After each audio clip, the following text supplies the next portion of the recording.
دنیا میں نہیں ہے. عائشہ بھی ہیں, سودا بھی ہیں, زینب بنت جہش بھی ہیں, ام سلمہ بھی ہیں, ام حبیبہ بھی ہیں. نبی اکرم کی ساری بیویاں شامل ہیں. اور قرآن نبی کی بیویوں سے, اللہ نبی کی بیویوں کو حکم دے رہا ہے, آئے نبی کی بیویوں, آئے نبی کی عورتوں, آئے نبی کی وائف, آئے نبی کی بیویوں, تم عام عورتوں کی طرح نہیں ہو, تم اور دنیاوی عورتوں کی طرح نہیں ہو.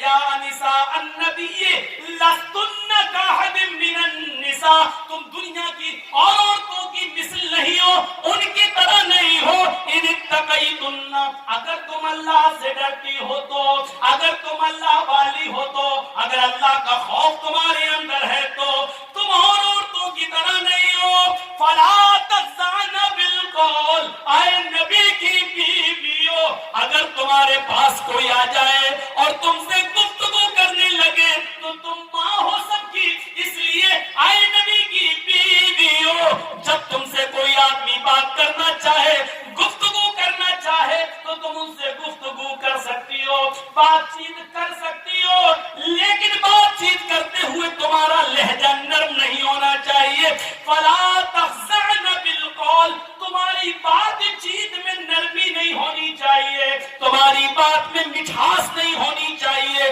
جب تم کسی سے گفتگو کرو تو تمہاری آواز میں سریلا پن, میٹھا پن نہیں ہونا چاہیے, بلکہ معمولی سختی ہونی چاہیے, لہجے کے اندر تھوڑا کڑک پن ہونا چاہیے.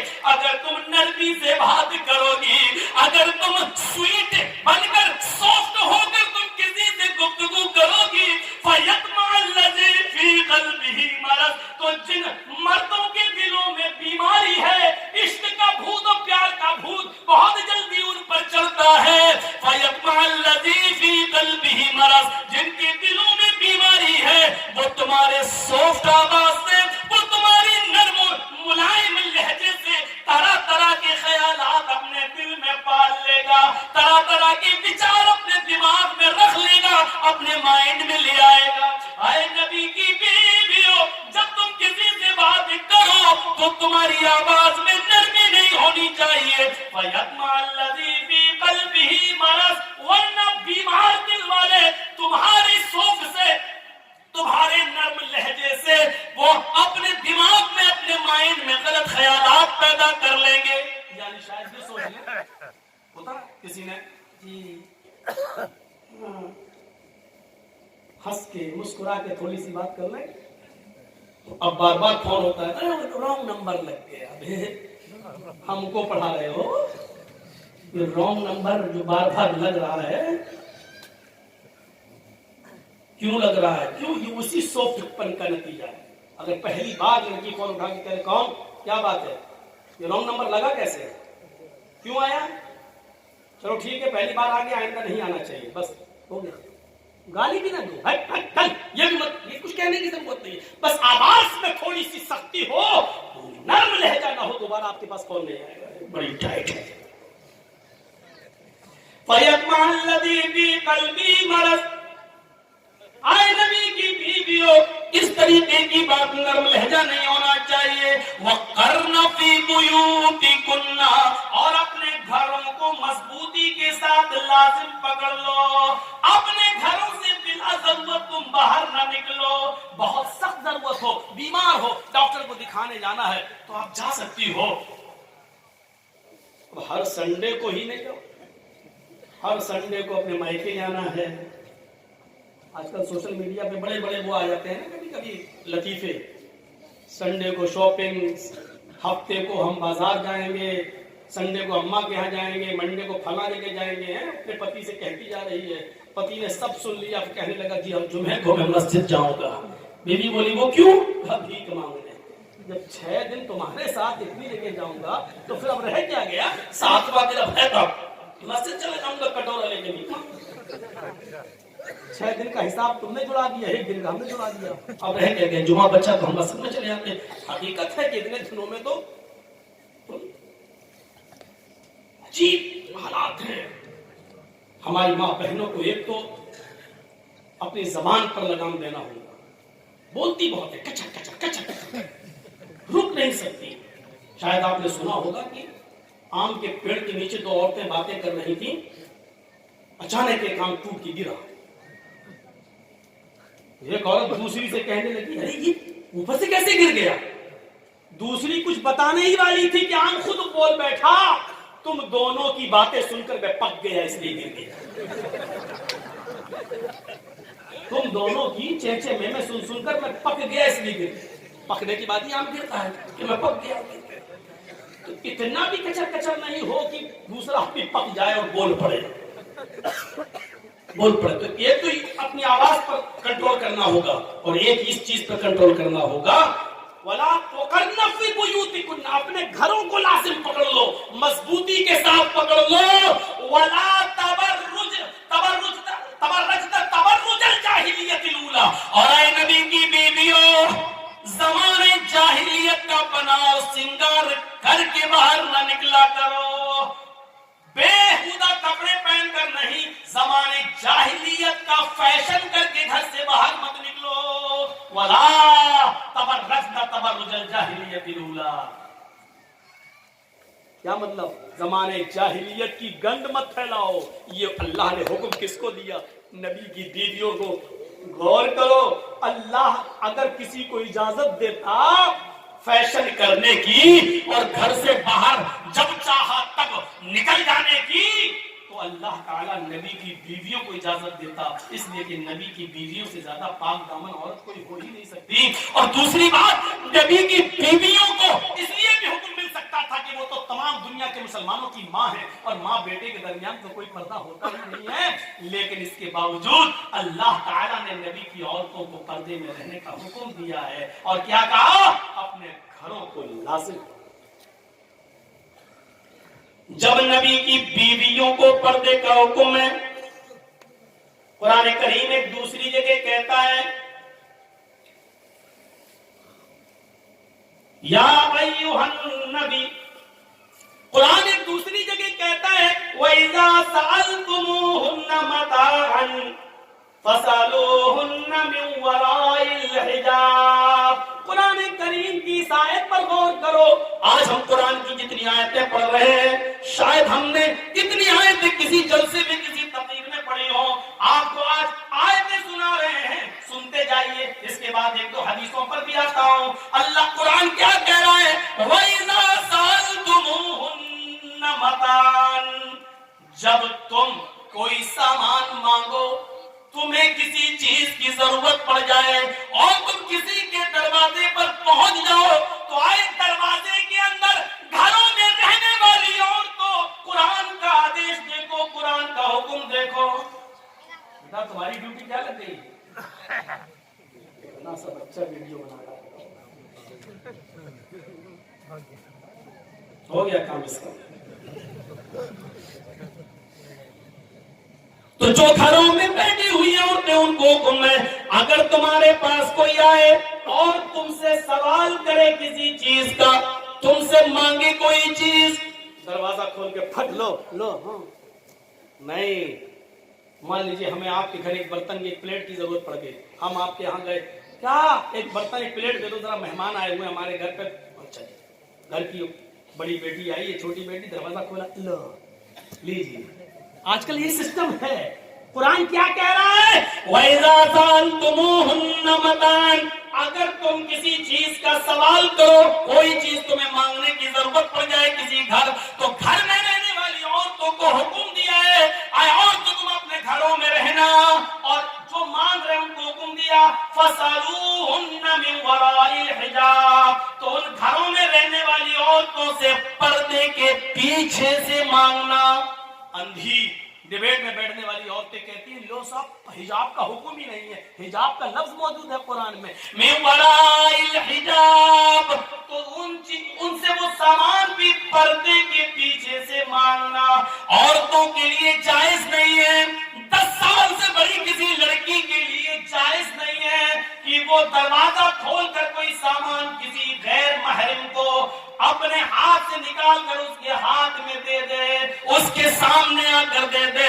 یہ نوٹنکیاں ہمارے اور آپ کے معاشرے میں چل سکتی ہیں لیکن قرآن کی روح سے جائز نہیں ہے. مانگنے والوں کو حکم ہے کہ پردے کی اور سے مانگو، اور جو دے رہی ہیں سامان ان کو بھی حکم ہے کہ پردے کی اوڑ سے سامان دے. جب ان کو کوئی پلیٹ موبائل یا رومال یا کپڑا اگر ان کو دینا ہی پڑے تو اپنے ہاتھوں میں گلیوز چڑھا لیں, اپنے ہاتھوں میں گلیوز چڑھا لیں, یا کوئی کپڑا گلیوز نہ ہو تو باندھ لیں, اور وہ سامان اٹھا کر ہلکا سا دروازہ کھول کر اور وہ پردے کے پیچھے سے وہ سامان دیں. اس طریقے سے وہ سامان دیں کہ ان کے ہاتھ کی ہتھیلی اور چہرہ, حالانکہ بہت سے لوگ ہتھیلی اور چہرے کا پردہ نہیں مانتے ہیں, ان کے پاس اپنے دلائل ہیں. ڈاکٹر ذاکر نائک جیسی شخصیت بھی چہرے اور ہاتھ کی ہتھیلی کا پردہ وہ نہیں مانتے ہیں. وہ کہتے ہیں کہ اس کا اگر عورت پردہ نہ کرے تو کوئی حرج نہیں ہے. اپنے اپنے دلائل اور تحقیق ہو سکتی ہے میرے پیارے ساتھیوں, لیکن قرآن کی اس آیت سے استدلال کرتے ہوئے میں تو یہی کہتا ہوں کہ جب عورتوں کو پردے کی اوڑ سے حکم ہے تو میرے بھائیوں اگر اسلام کے اندر سے چہرے کو ہٹا لیا جائے, اگر پردے سے ہاتھ کی ہتھیلی کو ہٹا لیا جائے اور پردے میں چہرہ نہ مانا جائے تو پھر رہ کیا جاتا ہے؟ رہا جسم. تو جسم کا پردہ تو دنیا کی ساری عورتیں ہی کرتی ہیں, ہر مذہب کی عورتیں ہی کرتی ہیں. چہرہ ہی تو اٹریکشن پیدا کرتا ہے, چہرہ ہی تو ایسا ہے کہ جو دلوں کے اندر کشش پیدا کرتا ہے, اٹریکٹ کرتا ہے. اسی لیے چہرے کا بھی پردہ ہونا چاہیے. آئیے قرآن کی اس آیت کو سننے کے بعد ہم اس نتیجے پر پہنچتے ہیں کہ قرآن کی اس آیت پر ہم غور کر کے دیکھ لیں کہ عورتوں کو حکم ہے کہ مردوں کو کہ پردے کے پیچھے سے ان سے سامان مانگو, گھر میں گھس کر کوئی سامان آپ نہیں مانگے. اس میں حجاب کا لفظ موجود ہے. آئیے قرآن کی ایک تیسری آیت کی طرف ہم آپ کو لے کے چلتے ہیں. قل للمؤمنات یغضضن من ابصارهن ويحفظن فروجهن ولا يبدين زينتهن الا ما ظهر.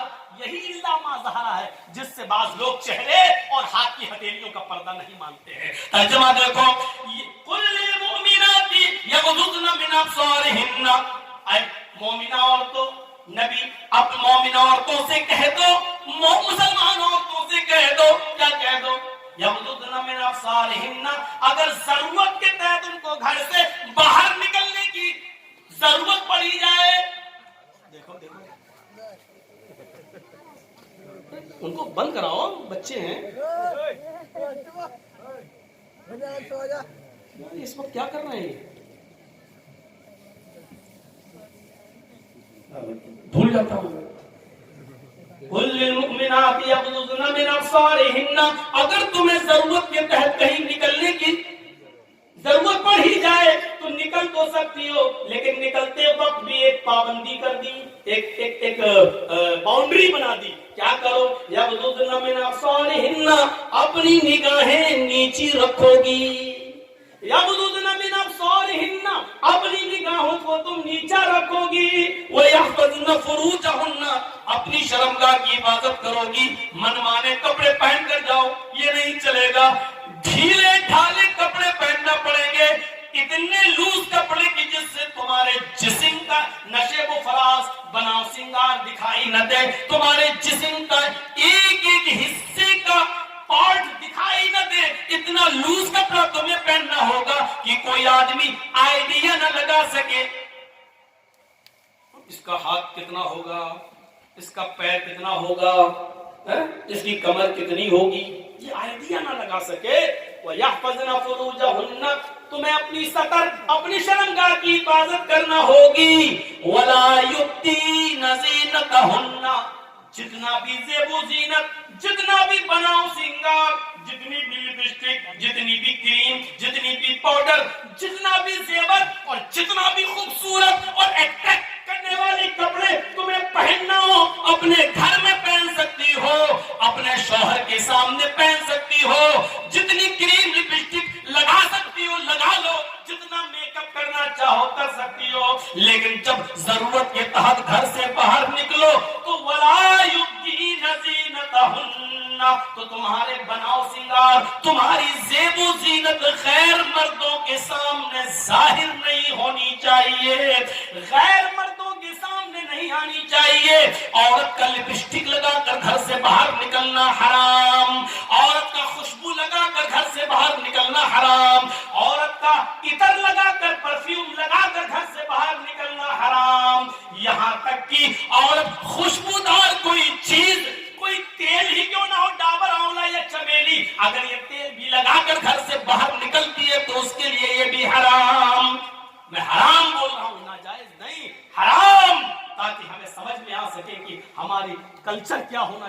اسلام میں کتنا زبردست عورت کو رکاوٹ ہے کہ تم یہ چیزیں گھر سے باہر لگا کر نہیں.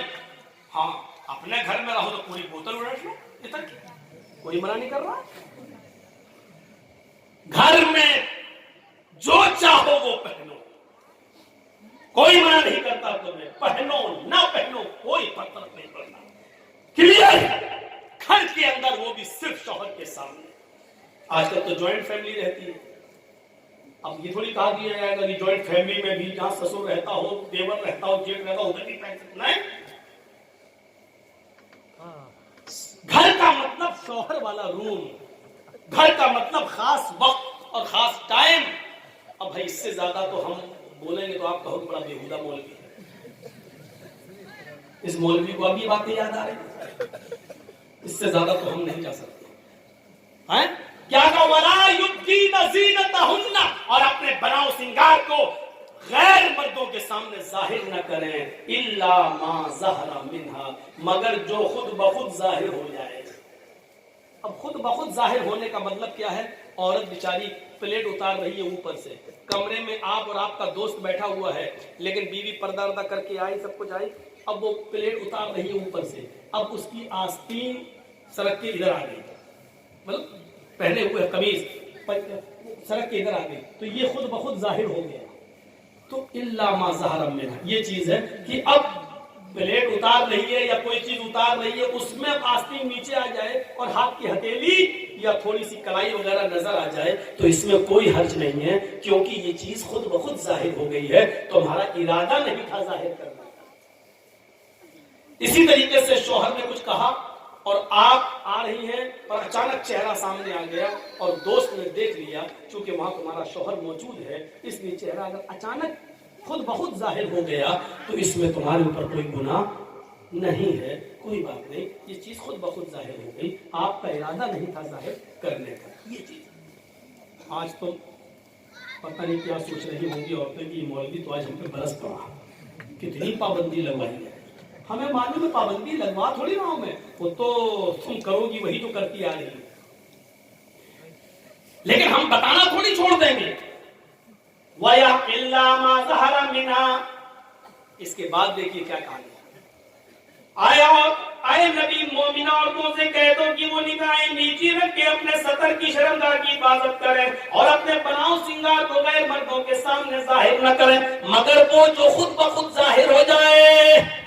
وَلْيَضْرِبْنَ بِخُمُرِهِنَّ عَلَى جُيُوبِهِنَّ, آج یہ بہت بڑی برائی ہماری نوجوان لڑکیوں میں آ گئی ہے. اب وہ دوپٹہ لے کر نہیں چل رہی ہیں, دوپٹہ بھی آج کل رکھا ہے گیا گھر میں. آج کل صرف شلوار قمیض پہنی اور نکل گئی, اب دوپٹہ ان کے گلوں سے ہٹ گیا, ان کے سروں سے ہٹ گیا. قرآن کہہ رہا ہے جب وہ نکلے ضرورت کے تحت بھی کہیں جائیں تو وَلْيَضْرِبْنَ بِخُمُرِهِنَّ عَلَى جُيُوبِهِنَّ, تو وہ اپنے سینوں پر اپنی اوڑھنیوں کو ڈال لیں, اپنے دوپٹوں کو کسی موٹی چادر کو وہ اپنے سینوں پر ڈال لیں. وَلْيَضْرِبْنَ بِخُمُرِهِنَّ, خمار دوپٹے کو اوڑھنی کو کہتے ہیں اور اسی کا پلورل خمر استعمال ہوا ہے.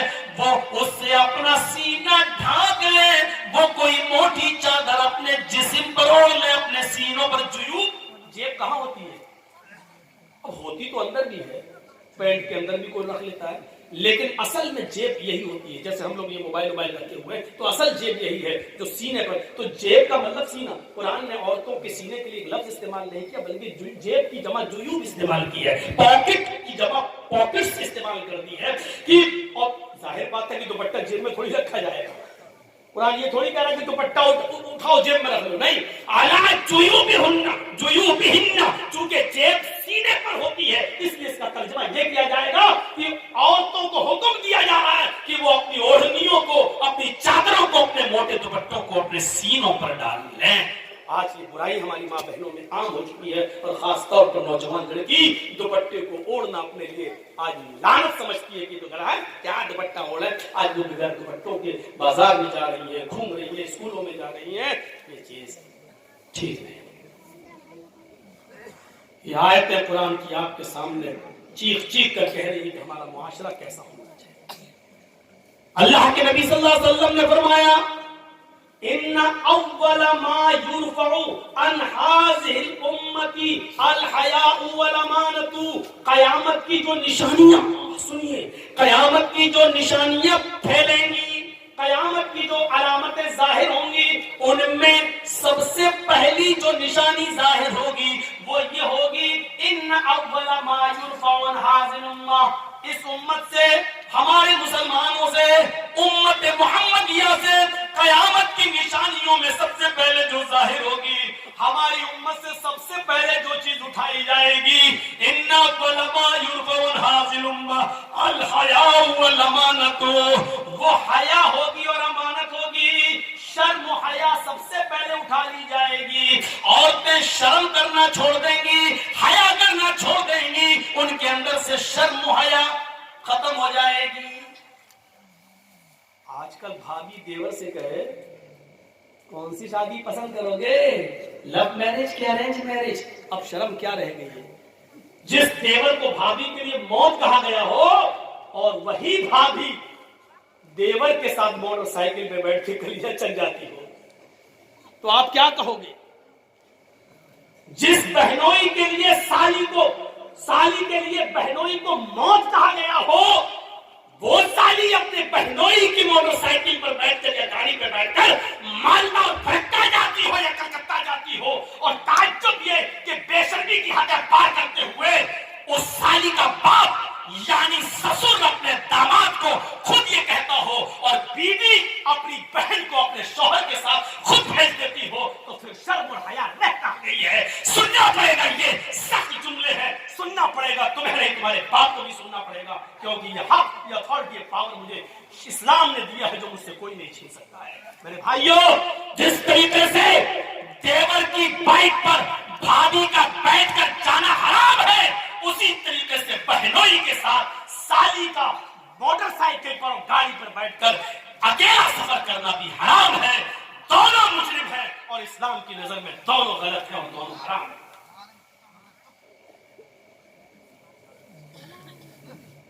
اب سب کی نظریں جا رہی ہوں گی، ہاں کون لے کے جاتا ہے اپنی سالی کو؟ سب کے دماغ گھوم رہے ہوں گے، کون ہے جو اپنی بھابھی کو لے کے جاتا ہے؟ کون سے ہیں؟ اسکول میں پڑھاتی ہے، ٹیچر ہیں، آدمی تو بیچارہ صبح دکان پہ چلا گیا، چھوٹا بھائی بھابھی کو پہنچانے جا رہا ہے اسکول، لینے بھی جا رہا ہے اسکول۔ اگر دیور اور بھابھی کا رشتہ اتنا پاکیزہ ہوتا تو اللہ کے رسول کبھی دیور کے لیے موت کا لفظ استعمال نہ کرتے۔ سوچئے، اس موت کے لفظ کو کائنات کی سب سے بڑی ہستی جناب محمد رسول اللہ صلی اللہ علیہ وسلم استعمال کر رہے ہیں۔ سننا پڑے گا۔ بیوی کے ساتھ آپ کھانا کھا رہے ہیں، اچانک سالی آ جاتی ہے، آپ کی بیوی کہہ بھی رہی ہے آؤ چلو بیٹھو کھانا کھاؤ، بیوی کی موجودگی میں بھی، بیوی کی اجازت کے باوجود بھی سالی کے لیے بہنوئی کے ساتھ اور بہنوئی کے لیے سالی کے ساتھ کھانا جائز نہیں ہوگا، ایک ہی پلیٹ میں، ایک ہی تھالی میں، جبکہ سالی کا چہرہ کھلا ہوا ہو اور وہ بے پردہ ہو۔ غور کیجئے میرے بھائیوں، جب بیوی کی موجودگی میں بھی سالی کے ساتھ بے پردگی کے ساتھ اکیلے میں نہیں بیٹھ سکتے ہو، تو سالی کو مالدہ، کلکتہ اور کلیہ چک اور مرشد آباد و پھرکا کیسے لے جا سکتے ہو؟ بیوی کی موجودگی میں اپنے گھر میں بھی سالی کے ساتھ ناشتہ نہیں کر سکتے ہو، تو ہوٹلوں میں اس کے ساتھ بیٹھ کر کھانا کیسے کھا سکتے ہو؟ اسلام کی محبت ہے تو مانو، نہیں ہے تو جو دل چاہے کرو۔ اللہ کے نبی نے فرمایا جب شرم و حیا کسی کے اندر سے نکل جاتی ہے تو اس کا جو دل چاہے وہ کر سکتا ہے، جب شرم و حیا نہیں تو جو دل چاہے کرے۔ اب اس کے اوپر کوئی چیز نہیں رہ گئی جب شرم و حیا ہی نہیں رہی۔ اللہ کے نبی چیخ کر کہتے ہیں ان اول ما یرفع عن هذه الامه الحیاء والامانۃ، ہماری امت سے سب سے پہلے جو چیز اٹھائی جائے گی وہ حیا ہے، شرم ہے، سب سے پہلے یہ دور کر دی جائے گی۔ آج شرم و حیا بک چکی ہے، نیلام ہو چکی ہے، شرم و حیا نام کی کوئی چیز نہیں رہ گئی شرم و حیا نام کی کوئی چیز آج باقی نہیں رہ گئی ہے. آج لڑکے اور لڑکیاں ایک ساتھ گفتگو کرتے ہوئے، سائیکل چلاتے ہوئے، باتیں کرتے ہوئے جا رہے ہیں. یہ شرم و حیا نام کی کوئی چیز نہیں رہ گئی ہے. وہ ایک دور تھا، وہ ایک دور تھا میرے بھائیوں کہ جنگ کے جمل کے موقع پر جب حضرت عائشہ ایک جگہ پر بیٹھی ہوئی تھی اور حضرت علی میں جنگ ہو رہی تھی، حضرت علی رضی اللہ تعالیٰ عنہ نے رکا، ایک پرچہ، ایک نوٹ لکھا اور نوٹ لکھ کر حضرت عائشہ کے بھائی عبد الرحمن کو دیا اور فرمایا کہ یہ اپنی بہن عائشہ کو دے کر آؤ، اس میں میں نے کچھ چیزیں لکھوائی ہیں، حضرت عائشہ کو پسند آ جائے تو مجھے بتا دینا، اس میں ہم نے کچھ مشورے لکھے ہیں، حضرت عائشہ جب ان مشوروں سے خوش ہو جائے تو مجھے بتانا. اوہ میرے نوجوان ساتھیوں، آئے موسم پور کے لوگوں، آئے اس گاؤں میں رہنے والوں، آئے بنگال سے جڑنے والوں، سنو، حضرت عبد الرحمن حضرت عائشہ کے بھائی حضرت علی کا پرچہ لے کر آ رہے ہیں، گھوڑے پر بیٹھے ہوئے، گھوڑے کی پیر کی ٹھوکریں دھول اڑا رہی ہیں. اس دھول میں حضرت عائشہ سمجھ نہیں پائیں گی اس گھوڑے پر بیٹھ کر کون آ رہا ہے. حضرت عائشہ نے جلدی سے پردہ کر لیا اور جلدی سے اپنا چہرہ چھپا لیا اور منہ موڑ لیا، اور عبد الرحمن آتے ہیں اور ان کے ہاتھ میں پرچہ دیتے ہیں. لیجئے یہ پرچہ حضرت علی نے دیا ہے. حضرت عائشہ نے اس پرچے کو لیا اور پرچہ پڑھنے سے پہلے کہا، اے اللہ یہ کون سا دور آ گیا ہے، اے اللہ یہ کیا زمانہ آ گیا ہے. اب لوگ میرے پاس دلیری کے ساتھ آنا شروع ہو گئے ہیں، اب میرے پاس آنے میں شرماتے بھی نہیں ہیں. اے اللہ یہ کیا دیکھ رہی ہوں میں کہ لوگ اب بالکل نگر ہو گئے اور لوگ میرے پاس برجستہ آنے لگے ہیں. پہلے آواز دیتے تھے، اپنا نام بتاتے تھے، سب کچھ کہتے تھے، اس کے بعد میرے پاس آتے تھے. اے اللہ اب لوگوں میں اتنی جرأت اور بے باکی ہو گئی ہے، اتنی نڈرتا آ گئی ہے کہ اب ڈائریکٹ ہم سے پاس آ گئے اور ہم سے باتیں کرنے لگے. حضرت عبد الرحمن نے جب اپنی بہن عائشہ کے منہ سے جملے سنے تو کہتے ہیں، اے بہن ذرا پلٹ کر دیکھو، میں تمہارا اپنا بھائی عبد الرحمن ہوں، میں غیر نہیں ہوں. تب حضرت عائشہ نے پلٹ کر دیکھا تو سامنے ان کے سگے بھائی کھڑے تھے. تب انہوں نے اطمینان کا سانس لیا، تب انہوں نے چین کی سانس لی. میرے بھائیوں، حضرت عائشہ کا پردہ کرنا اور اپنے بھائی سے کو پہچان نہ سکی تو یہ کہنا، اب لوگوں میں یہ کتنی دلیری اور بہادری پیدا ہو گئی ہے کہ وہ آپ بلا روک و ٹوک میرے پاس آ جاتے ہیں. اے اللہ یہ میں کیا دیکھ رہی ہوں. غور کیجئے اس جملوں پر، حضرت عائشہ کی زبان سے یہ نکلنے والے جملے آج ہماری ماں بہنوں کو کیا درس دیتے ہیں. آج ان کی جرأت اور بہادری دیکھو، جس کے ساتھ چاہے چلی جاتی ہے، جس کے ساتھ چاہے ٹہل لیتی ہے، جس کے ساتھ بیٹھنا چاہے بائک پہ سوار ہو جاتی ہے، جس کے ساتھ جانا چاہے مارکیٹ میں چلی جاتی ہے.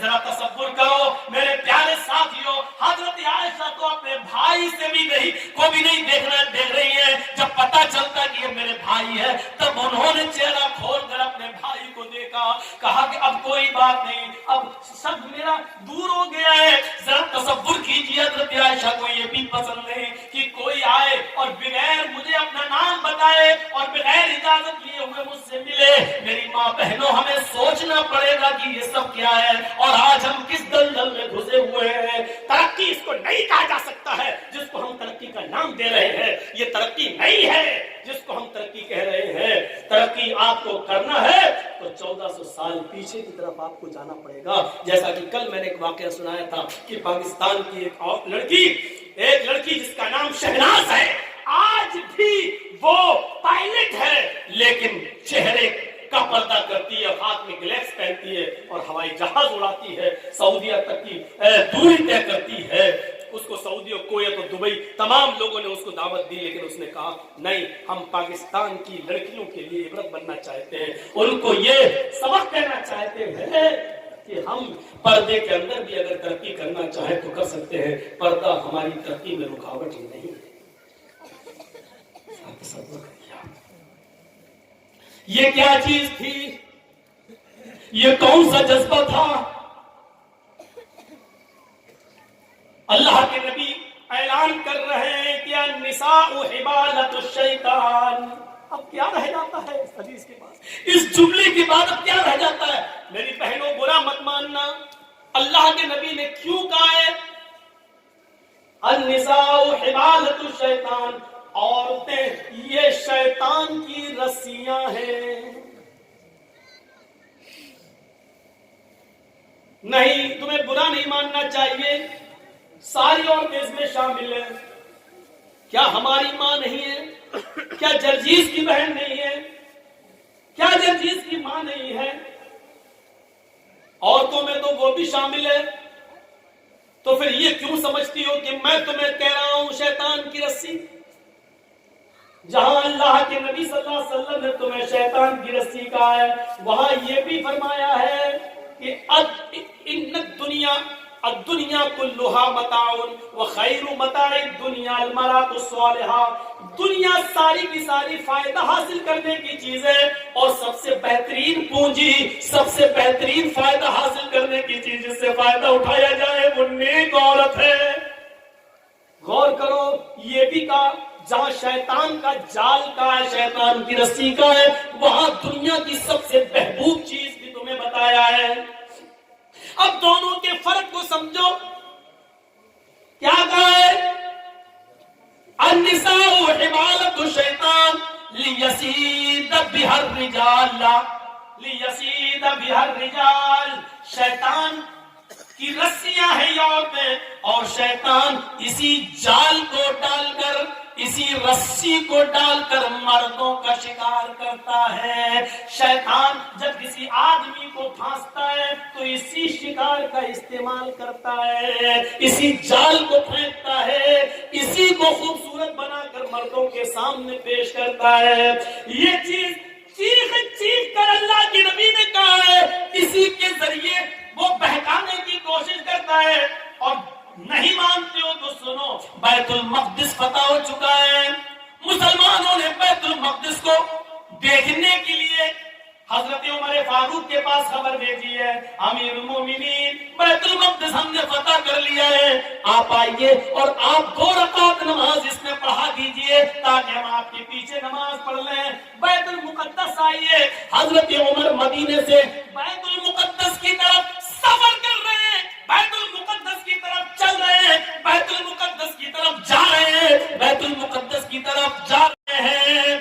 راستے میں یہودیوں کی بستی پڑتی ہے, عیسائیوں کی بستی پڑتی ہے.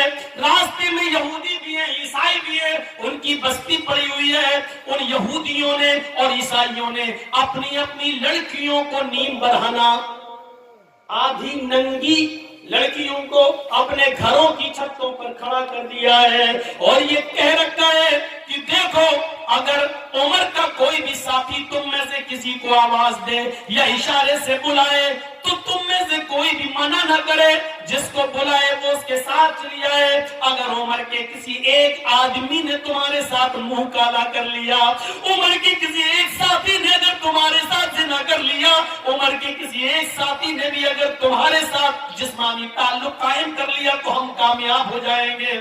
اپنے مقصد میں یہودیوں نے اور عیسائیوں نے اپنی لڑکیوں کو نیم برہنہ اپنے گھروں کی چھتوں پر کھڑا کر دیا.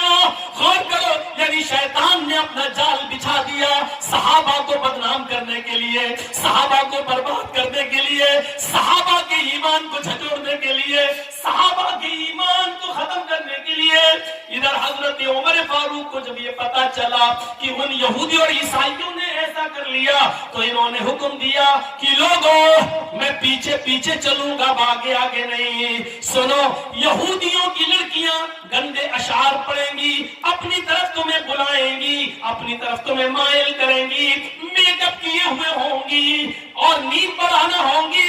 آئے میرے ساتھیوں, تم لوگوں نے ایک لمبی جنگ لڑی ہے, کئی مہینوں سے تم اپنے گھر نہیں گئے ہو سکتا ہے کہ تم میں سے کسی کو اپنی بیوی کی یاد آ رہی ہو, کیونکہ کئی مہینے تم جنگوں میں رہے ہو اور اپنے بال بچوں سے, اپنی بیوی بچوں سے تم ملے نہیں ہو. اس لیے ہو سکتا ہے تھوڑی دیر کے لیے تمہاری نظریں ان یہودی لڑکیوں پر ٹک جائیں, ان عیسائی لڑکیوں پر ٹک جائیں, اور یہ بھی ہو سکتا ہے کہ نظروں سے نظریں ملیں اور یہ تیر نظروں کے راستے سے دل کے اندر پیوست ہو جائے. کہیں ایسا نہ ہو کہ پھر تم میں سے کوئی غلط کام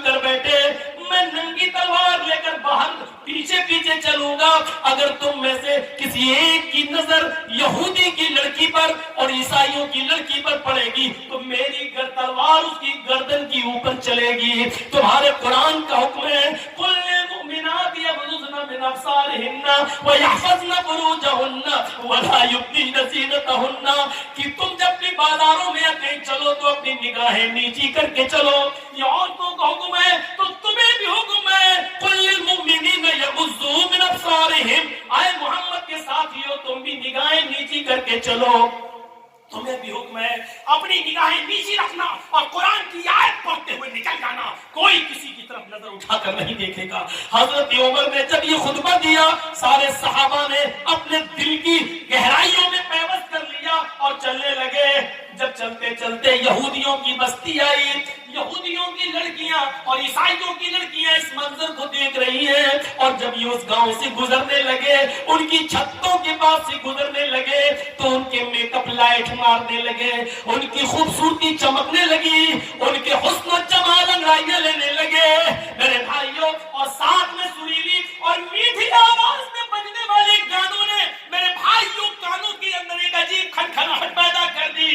لیکن جب وہ گانا گا رہی تھی تو محمد کے ساتھی عمر فاروق کے یہ ساتھی چیخ چیخ کر قرآن کی آیت پڑھنے لگے قل للمؤمنین یغضوا من ابصارهم ويحفظوا فروجهم قل للمؤمنین یغضوا من ابصارهم ويحفظوا فروجهم. تھوڑی دیر لگی ہے کہ آپ کا یہ قافلہ اور صحابہ کا یہ قافلہ تھوڑی دور نکل جاتا ہے. قرآن کی آیتوں کے آگے ان گانوں کی آوازیں مدھم پڑ جاتی ہیں, سلو ہو جاتی ہیں. صحابہ کرام یہ قرآن کی آیتیں پڑھتے ہوئے آگے نکل جاتے ہیں. ان لڑکیوں کی طرف کبھی جھانک کر بھی نہیں دیکھا ہے. ان لڑکیوں نے سوچا ہمارے ماں باپ تو ہماری عزت کا سودا کرنے کے لیے تیار ہو گئے لیکن عمر کے ساتھیوں نے ہماری طرف نظر اٹھا کر بھی نہیں دیکھا, ہماری عزت و آبرو کو محفوظ رکھا, کسی نے ہماری عزت و آبرو سے کھلواڑ نہیں کیا. لہذا یہی وہ لوگ ہیں جو آگے بھی ہماری شرمگاہ کی ہماری عزتوں کی حفاظت کریں گے, ہماری باڈی اور ہماری جسموں کی حفاظت کریں گے. جنہوں نے ہمیں گھاس نہیں ڈالی اگر ہم ان کی بیوی بن جائیں, ہم ان کی رفیق حیات بن جائیں, ہم ان کی شریک حیات بن جائیں تو یہ ہمارا کتنا احترام کریں گے. وہ اپنی چادریں اوڑھ کر اپنا جسم چھپا کر گھروں کی چھتوں سے نیچے اترتی ہیں اور بھاگتی اور دوڑتی ہوئی جاتی ہے اور کہتی ہے اے عمر کے ساتھیو, اے عمر کے ساتھیو, اے امیر المومنین کے ساتھیو, اکیلے کہاں چلے جا رہے ہو؟ ہماری عزت و آبرو کی حفاظت کر کے ہماری طرف نظریں اٹھا کر بھی نہ دیکھے اور چلے جا رہے ہو. ہمارے ماں باپ نے تو ہماری عزتوں کا سودا کر دیا تھا لیکن تم نے ہماری عزت و آبرو کی طرف نظر اٹھا کر بھی نہیں دیکھا. تم ہی ہماری حفاظت کر سکو گے. تمہاری پاس جو کتاب ہے وہ کتاب ہمیں ایک نئی زندگی دے سکتی ہے, وہ کتاب ہی ہماری زندگی میں انقلاب پیدا کر سکتی ہے, وہ کتاب ہی ہماری زندگی میں ایک نیا رول ادا کر سکتی ہے. اے محمد کے ساتھیو مجھے بھی اپنے ساتھ لیتے چلو, ایسے نہیں لے جا سکتے ہو تو میں کلمہ پڑھنے کے لیے تیار ہوں. اشہد ان لا الہ الا اللہ واشہد ان محمد عبدہ ورسولہ. انہوں نے کلمہ پڑھا, پھر حضرت عمر فاروق نے ان کو درس دیا. آئے میری بہنوں, تم نے کلمہ پڑھ کر اسلام قبول کر لیا ہے, اب تم اپنی بستی میں رکی رہو. ہم بیت المقدس سے جب لوٹ کر واپس آئیں گے اور بیت المقدس سے جب ہم واپس مدینے کی طرف جائیں گے تو ہم تمہاری شادیاں کروائیں گے, ہم تمہیں کسی کی بیوی بنوائیں گے اور پھر تمہیں بھی اپنے ساتھ لے کر چلیں گے. ہاں ہاں, اسلام ہی تمہاری حفاظت کرے گا, اسلام ہی کے اندر تمہیں سکون ملے گا, اسلام ہی تمہیں عزت کی زندگی دے گا. میرے پیارے ساتھیو غور کیجیے آپ, یہ قرآن کی آیت کی وجہ سے اور یہودیوں نے دیکھو کہ یہ جال بچھا دیا تھا مسلمان صحابہ کو برباد کرنے کے لیے, لیکن قرآن کی آیتیں پڑھ کے یہ نکل گئے. اسی کو اللہ کے نبی نے کہا عورتیں شیطان کا جال ہیں, وہ اسی جال کو پھینک کر مردوں کا شکار کرتا ہے. بہت کم لوگ ہیں جو اس جال سے بچ پاتے ہیں. اپنے آپ کو بچانا ہے تو اس جال کو سے بچنا ہے. اس کا یہ مطلب نہیں کہ تمہیں بہت برا کہہ دیا گیا ہے, نہیں, تم تو وہ ہو. یقین مانیے اب عورت کا دوسرا پہلو بھی دیکھیے. ایک طرف شیطان کا جال ہے، لیکن جب عورت اسلام کے دائرے میں آتی ہے اور ایمان اس کے اندر پیدا ہوتا ہے تو یہ عورت پھر وہ چیز ہے جو فرعون جیسے ظالم بادشاہ کے سامنے نڈر ہو جاتی ہے اور سامنے کھڑی ہو جاتی ہے. جب فرعون کی بچی کو کنگھی کرتے ہوئے آسیہ کے ہاتھ سے کنگھی گر جاتی ہے اور وہ زمین سے کنگھی اٹھاتے ہوئے اس کے منہ سے نکلتا ہے بسم اللہ بسم اللہ. تو فرعون کی بچی کہتی ہے تم نے یہ کس کا نام لیا؟ کہا میں نے اللہ کا نام لیا، اپنے رب کا نام لیا.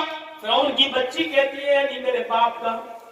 آسیہ کہتی ہے نہیں، اس اللہ کا جو میرا بھی اللہ اور تیرے باپ کا بھی اللہ ہے. پھر اس نے اپنے باپ سے اپنی آسیہ کی شکایت کی.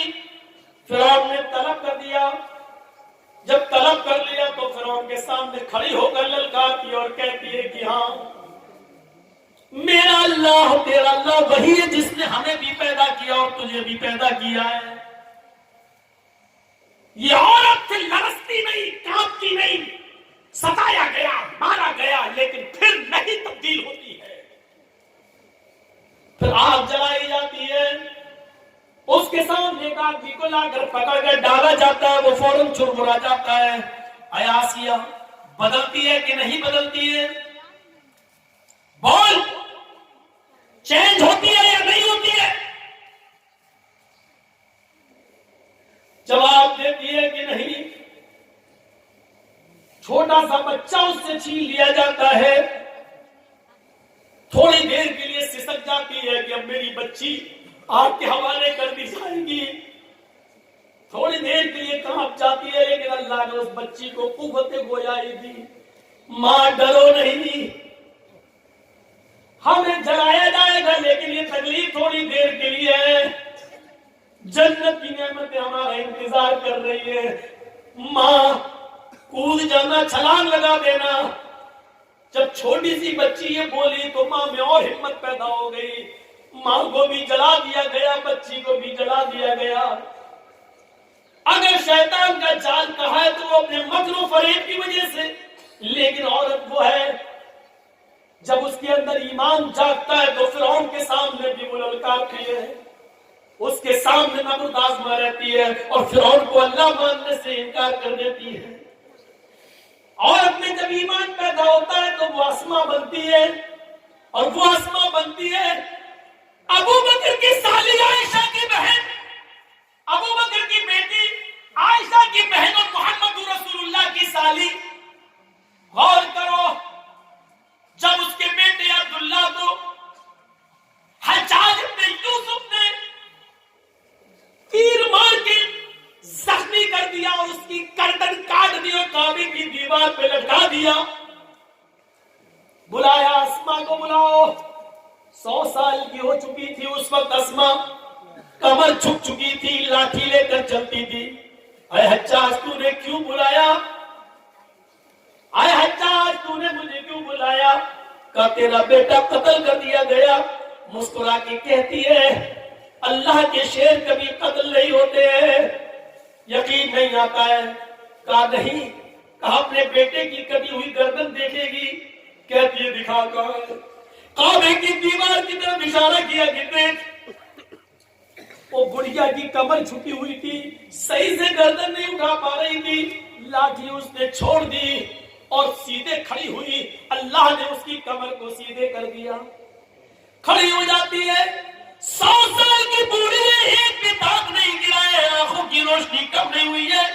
اپنے بیٹے کی کٹی ہوئی گردن کعبے کی دیوار پہ دیکھتی ہے.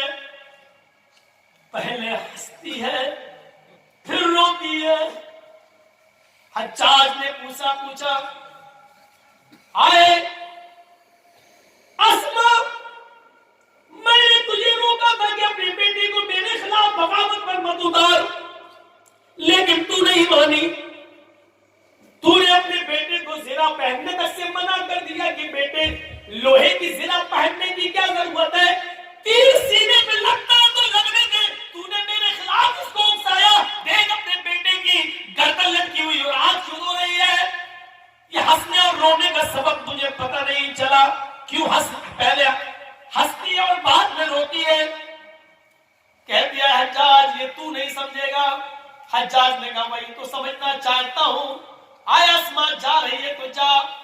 بیٹے کے, یہ بیٹے کی گردن, اس کی باڈی تیرے گھر پہنچا دی جائے گی, جنازہ ونازہ پڑھ کر اس کو دفنا دیا جائے, لیکن ہنسنے اور رونے کی وجہ بتا. تو یہی اسما ہے جو ہنسنے کی وجہ بتاتی ہے کہ اے حجاج, اپنے بیٹے کی خوش قسمتی پہ ہنس رہی ہوں, اور روئی اس لیے کہ وہ میری بدقسمتی ہے, اپنی بدقسمتی پہ رو رہی ہوں. حجاج نے کہا تیرے بیٹے کی خوش قسمتی کیا ہے؟ اس کی گردن تو کٹ گئی اور تو خوش قسمتی کہہ رہی ہے, اور تیری بدقسمتی کیا ہے جو تو رو رہی ہے؟ اس نے کہا حجاج میرے بیٹے کی خوش قسمتی ہے کہ گردن کٹنے کے بعد, جان چھیننے کے بعد, اس کے جسم کو, اس کی گردن کو اس کے جسم سے الگ کرنے کے بعد, سب کچھ چھیننے کے بعد بھی تو نے میرے بیٹے کی مسکراہٹ نہیں چھین سکا ہے. اے حجاج, کعبے کی دیوار پہ لٹکا ہوا میرے بیٹے کی گردن مسکراتے ہوئے کہہ رہی ہے ابھی شہید کے مرنے کا وقت نہیں آیا ہے. اللہ کی راہ میں جو قتل کر دیا جائے وہ مرتا کہاں ہے, وہ تو زندہ ہے. میرے بیٹے کی کٹی ہوئی گردن, ہنستا ہوا چہرہ یہ کہہ رہا ہے کہ میرا بیٹا مرا نہیں ہے, ابھی اس خطیب کے مرنے کا وقت نہیں آیا ہے. اچھا تو تیری بدقسمتی کیا ہے؟ اے حجاج میں رو اس لیے رہی ہوں کیونکہ یہ میری بدقسمتی ہے کہ اللہ نے مجھے میری کوکھ سے ایسا بہادر ایک ہی بیٹا دیا ہے. اپنی بدقسمتی پہ اس لیے رو رہی ہوں کہ اگر میرے اور بیٹے ہوتے, 1000 بیٹے بھی ہوتے, تو آج اپنے 1000 بیٹوں کی گردنوں کو کعبے کی دیوار پر لٹکتا ہوا دیکھتی. میرے بھائیوں, جہاں اللہ کے نبی نے عورت کو شیطان کا جال کہا ہے, لیکن اس عورت کی خوبی دیکھو کہ وہ اپنے بیٹے کی شہادت پر مسکرا رہی ہے اور اپنے بیٹے کی کٹی ہوئی گردن کو دیکھتی ہے تو مسکراتی ہے اور اپنی بدقسمتی پر رو رہی ہے. ان عورتوں نے ایک نمایاں کارنامہ ادا کیا ہے, اپنے بیٹوں کو بہادر بنانے کا کارنامہ ادا کیا ہے. میرے بھائیوں, عورتیں کبھی کسی میدان میں پیچھے نہیں رہی ہیں, کبھی کسی میدان میں عورتیں پیچھے نہیں رہی ہے, کبھی کسی جنگ میں عورتیں پیچھے نہیں رہی ہے. اگر صحابہ کرام تیر و تلوار چلاتے تھے تو عورتیں پانی کی مشکیں اپنی پیٹھ پر لاد کر زخمیوں کو پانی پلاتی تھی, ان کے زخمیوں کے مرہم اپنے ہاتھوں سے پھائل رکھ کر ان کے خون کے دھبوں کو پوچھتی تھی. عورتیں کبھی کسی میدان میں پیچھے نہیں رہی. ہاں, بعض عورتیں تو ایسی بھی تھی جو اللہ کے نبی کے پاس آ کر کہتی تھی اے اللہ کے نبی, قیامت کے دن یہ مرد جنت میں پہلے جائیں گے, ہم بعد میں, اس لیے کہ آپ نے جہاد کا حکم دیا ہے. یہ مرد بڑھ چڑھ کر حصہ لیتے ہیں, یہ جہاد میں جاتے ہیں, پھر اللہ کی راہ میں قتل کر دیے جاتے ہیں, یہ شہید ہوتے ہیں اور شہید کا درجہ بہت اونچا ہے. اے اللہ کے رسول, ہمیں بھی اجازت دیجیے کہ ہم میدان جنگ میں جائیں, ہم بھی لڑے اور قتل ہو جائیں اور اللہ مجھے جنت میں جانے کا حکم نافذ فرمائے. عورتوں کا جذبہ دیکھو, عورتیں آتی اور اجازت مانگ رہی ہے, لیکن اللہ کے نبی صلی اللہ علیہ وسلم فرماتے ہیں عورتوں تمہیں جنگ میں جہاد کی اجازت نہیں دی جائے گی, تم اپنے گھروں میں رہ کر اپنے شوہروں کی خدمت کرو, اپنے بچوں کو پال پوس کر بڑا کرو, تمہیں وہی ثواب دیا جائے گا جو ان مردوں کو, ان صحابہ کو جہاد کر دیا جا رہا ہے. اندازہ لگائیے, عورتیں کبھی کسی میدان میں پیچھے نہیں رہی ہے. کہاں ہیں عورتیں پیچھے؟ کبھی نظر ڈال کے دیکھو اسلامی تاریخ پر, عورتیں کبھی پیچھے نہیں رہی ہیں, کسی بھی میدان میں پیچھے نہیں رہی ہیں. اس عورت کو دیکھو, اس عورت کو دیکھو جو اپنے چھوٹے چھوٹے بچوں سے کہتی ہے, ایک بچے کی عمر 7 سال اور ایک بچے کی عمر 9 سال, کہتی ہے میرے بیٹو یہ جو سامنے کھڑا ہے یہ ابو جہل ہے, یہ تمہارے نبی جناب محمد رسول اللہ کو گالیاں دیتا ہے. غور کرو کہ وہ دونوں بچے ایک اونچے ٹیلی پہ چڑھ جاتے ہیں اور ایک بچہ تلوار لے کر پیچھے کھڑا ہو جاتا ہے. ایک کا نام ہے معاذ اور ایک کا نام ہے معوذ. ایک کی عمر ہے 7 سال, ایک کی عمر ہے 9 سال. ایک بچہ پہاڑی پہ کھڑا ہے, ایک بچہ تلوار پیچھے چھپائے ہوئے کھڑا ہے زمین پر. جیسے ابو جہل گھوڑا دوڑاتے ہوئے آتا ہے, اوپر والے بچے نے دیکھا کہ بالکل قریب آ گیا ہے, باز کی طرح جھپٹا اوپر سے چھلانگ لگاتا ہے اور ابو جہل کے گھوڑے پر گر کر ابو جہل کو نیچے گرا دیتا ہے. جیسے ابو جہل کو نیچے گراتا ہے,